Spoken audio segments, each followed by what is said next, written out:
probably the best I've looked while you recorded me. No. But soon. I mean, I don't have anything scheduled late tonight.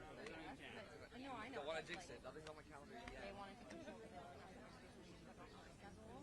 No. So I get really like, I do get like, if I eat like a decent like late at night, I do get like, you know, like that like hiatus before Yeah. I sleep. But if I'm just like fully like normal, I get like an Excel sheet for like PTSD and I just Excel sheet. Yeah. I mean, the cover-up was from the 9/11 riot yesterday. My allergies are getting so bad. I have dust. My dust allergies, like when I got the test, they did like poke like from your syringes. Like the allergist was like, "That's the worst dust mite allergy reaction you've ever seen after like 12 years." Yeah. Hello. No problem.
Hello, Donald. Standing? All right, how's it going? That's good?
Can't put these here. Oh, we can put yours there. No, I'm sorry. We're trying to keep this clear. Yeah, we can't. Can you just? Which one's yours? This one? No, I think that's mine. That's yours. Okay. This is yours? Testing, testing. That's true. I didn't know that you guys have done this new thing. Next time I'll bring it. Sorry, if you guys can help us, like, we need it here. Can you leave them all on one side? Sorry? What outlet are you from? Sorry. I'm independent. I contribute to Drop Site and Middle East Art. No, you're good. No worries. Appreciate it. Make a little line there.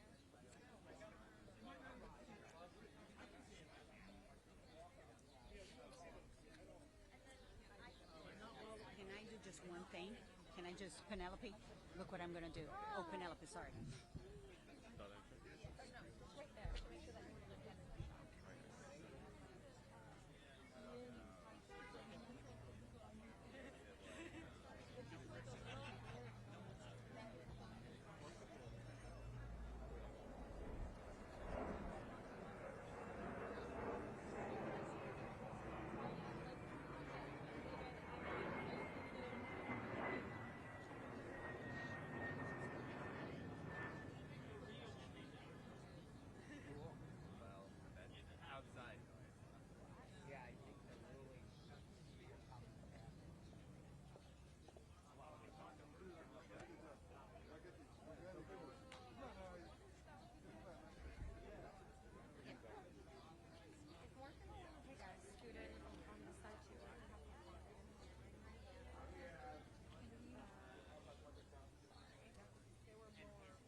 going to be Q&A today, and it's going to be just him speaking.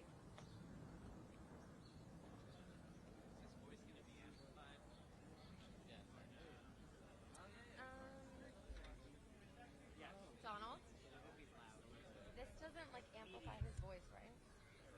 This microphone? Will it amplify? Is there a speaker? Okay.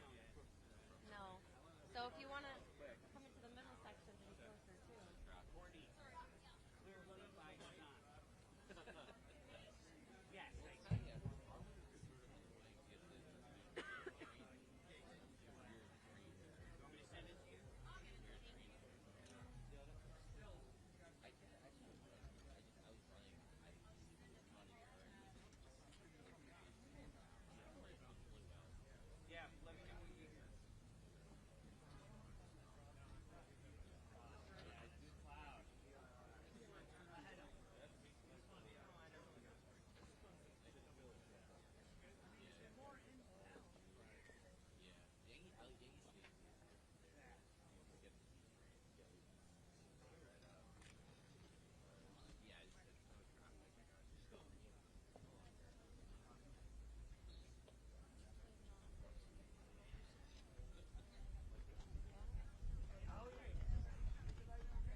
This keeps getting bigger and bigger.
2-minute warning.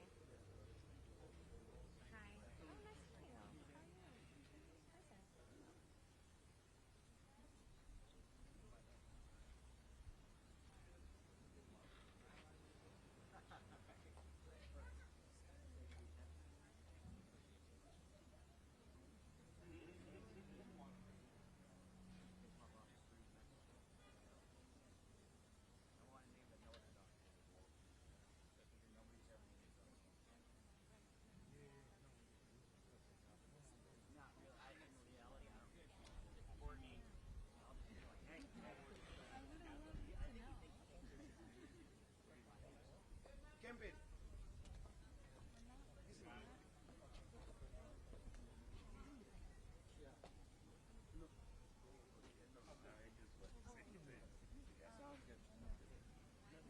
Oh, nice to meet you.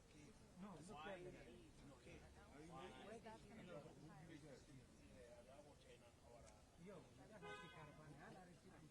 You can go up here.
6 years ago, shortly after I'd announced I was running for state assembly,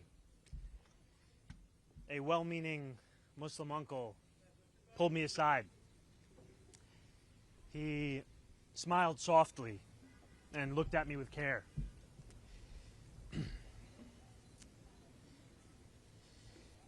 In a quiet voice, he told me I did not have to tell people I was Muslim. His eyes kind, his beard proud, and his face heavy with the implications of the unsaid. I had not learned the lesson that he had been taught time and again. It is the lesson that safety could only be found in the shadows of our city. That it is in those shadows alone where Muslims could embrace their full identities. And that if we were to emerge from those shadows, that it is in those shadows that we must leave our faith. These are lessons that so many Muslim New Yorkers have been taught again and again. And over these last few days, these lessons have become the closing messages of Andrew Cuomo, Curtis Sliwa, and Eric Adams. Yesterday, Andrew Cuomo laughed and agreed when a radio host said that I would cheer another 9/11. Yesterday, Eric Adams said that we can't let our city become Europe. He compared me to violent extremists. And he lied again and again when he said that our movement seeks to burn churches and destroy communities. The day before that, Curtis Sliwa slandered me from the debate stage when he claimed that I support global jihad. And every day, Super PAC ads imply that I am a terrorist or mock the way I eat. Push polls that ask New Yorkers questions like whether they support invented proposals to make halal food mandatory, or political cartoons that represent my candidacy as an airplane hurtling towards the World Trade Center. But I do not want to use this moment to speak to them any further. I want to use this moment to speak to the Muslims of New York City.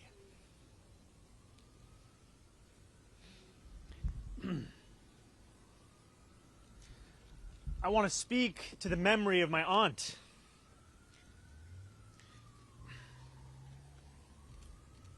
Who stopped taking the subway after September 11th because she did not feel safe in her hijab.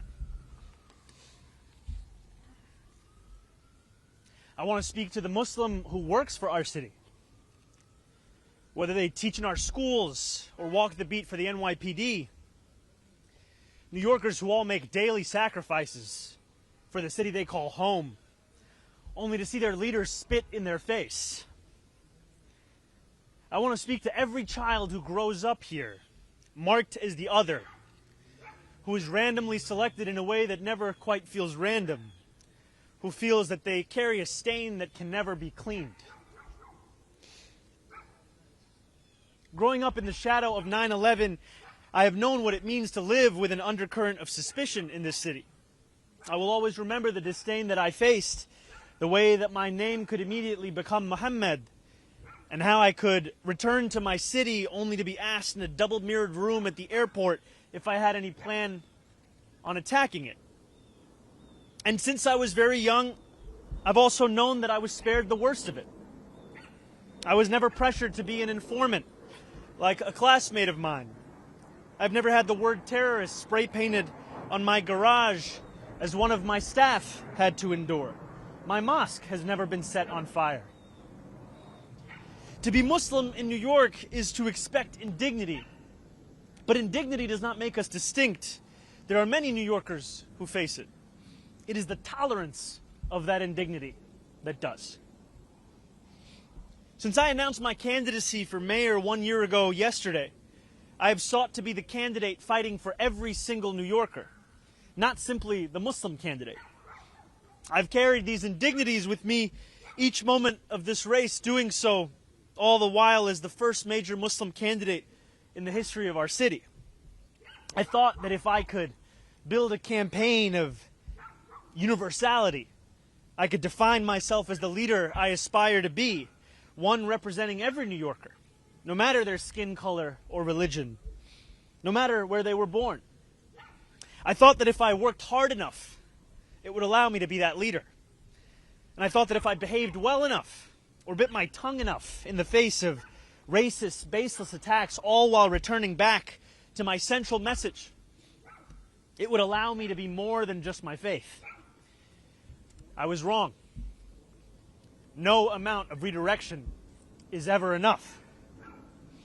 In doing this, I have told the wide-eyed young child in Jackson Heights or the first-time voter in Parkchester that they too should remain in the shadows. In many ways, I have become that same uncle who pulled me aside 6 years ago. No more. The dream of every Muslim is simply be treated the same as any other New Yorker. And yet for too long, we have been told to ask for less than that and to be satisfied with whatever little we receive. No more. For as long as we have lived, we have known that no matter what anyone says, there are still certain forms of hate that are acceptable in this city. Islamophobia is not seen as inexcusable. One can incite violence against our mosques and know that condemnation will never come. Elected officials in this city can sell T-shirts calling for my deportation without any fear of accountability. The consequences amidst this inaction are stark. More than 1 million Muslims in this city existing all while being made to feel as if we are guests in our own home. No more. We stand on the precipice of an election, but that is not what today is about. We know that in less than 2 weeks we will say goodbye to a disgraced former governor and our current indicted mayor. The bigger question is whether we are willing to say goodbye to something much larger than either of these two men. It is whether we are willing to say goodbye to anti-Muslim sentiment that has grown so endemic in our city that when we hear it, we know not whether the words were spoken by a Republican or a Democrat. We know only that it was spoken in the language of politics of this city. In an era of ever-diminishing bipartisanship, it seems that Islamophobia has emerged as one of the few areas of agreement. And while I appreciate all who have rushed to my defense over these past few days, I think of those Muslims in this city who do not have the luxury of being the Democratic nominee, who do not have the luxury of being deemed worthy of solidarity. While my opponents in this race have brought hatred to the forefront, this is just a glimpse of what so many have to endure every day across this city. And while it would be easy for us to say that this is not who we are as a city, we know the truth. This is who we have allowed ourselves to become. And a question lies before each of us. Will we continue to accept a narrow definition of what it means to be a New Yorker that makes smaller every day the number of those guaranteed a life of dignity? Will we remain in the shadows, or will we together step into the light? There are 12 days remaining until Election Day. I will be a Muslim man in New York City each of those 12 days and every day that follows after that. I will not change who I am, how I eat, or the faith that I am proud to call my own. But there is one thing that I will change. I will no longer look for myself in the shadows. I will find myself in the light. Thank you very much.